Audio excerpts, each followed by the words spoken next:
G'day, I'm Brian Medway, and in these sessions I'm just talking about the fact that people of God are characterised by three things, and I'm talking about one of those things now, and that is the idea of being image bearers. Adam and Eve were created, it says, in Genesis. God said, "Let us make man in our own image, in the image of God. He created them, male and female. He created them." So, so the thing for us is that the image of God not only says about us that we have value, it says we are a kind of person. We are created after the nature of God, and we work like the nature of God, the person of God. Our personhood works in the same way as his personhood. So, we've got to go looking to see what that means. And if we look at what has been created around the world, well, we know that the image of God means that a healthy you is the image of God, and an unhealthy you is some other image. And so if you eat yourself silly, or if you eat foolish foods, or if you have some sort of addiction and you damage your body, then what happens is your body doesn't operate according to the image of God.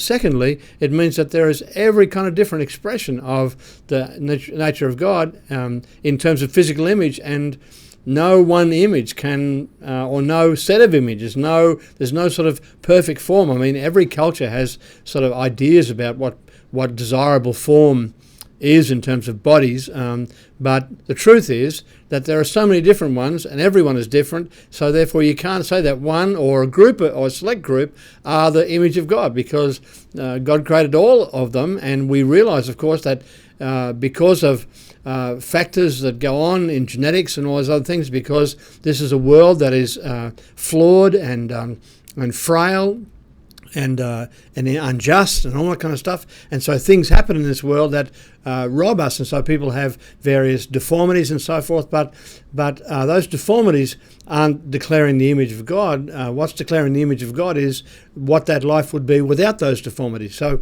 this is the idea. So and I've covered all that ground, but I want to talk about discovering the real you, because my understanding about the image of God is that Jesus is the one who represents that fully. We don't know what he looked like, so it doesn't really matter. We know he was Jewish, but that's not because Jewish is like the desirable nation. That's not true. Everyone's created in the image of God. Everybody's equal before God. So no race is any better than any other race. Sadly, we've not learned that lesson. But so when we talk about what the image of God is like, we realize that there are certain things that belong to our culture, certain things our background, certain things, expectations that we've grown up with, and these things very often are not saying the same thing to us as is proclaimed in Jesus. They are not Jesus-looking things. They are things that have been produced by our circumstances, things that have been produced by our own actions, reactions, foibles, faults, failings, all those other things, and we get off track, and other people help us get off track, and they sometimes do it knowingly, and sometimes they do it unknowingly, and all that kind of stuff. But the idea is for us to recognize that what we are, our personhood, is a created personhood. It is designed after the nature of God, and therefore has worth and value. In fact, its value is defined by what God has done in Jesus Christ. God dying instead of me, God suffering instead of me, God fighting my battle and overcoming the battle that I couldn't fight and overcome. So Jesus is the model. Now, the question is then, how do I discover who I am? And the New Testament uses this term, in Jesus. Or what does it look like for Jesus to be in me? And tomorrow I want to talk to you about a little video clip that I saw, and maybe you can go and look at it when I tell it to you. But I want to talk about coming out of the closet. Coming out and learning to be free, to be exactly who we are. That is who God created us to be. Because I'm discovering myself.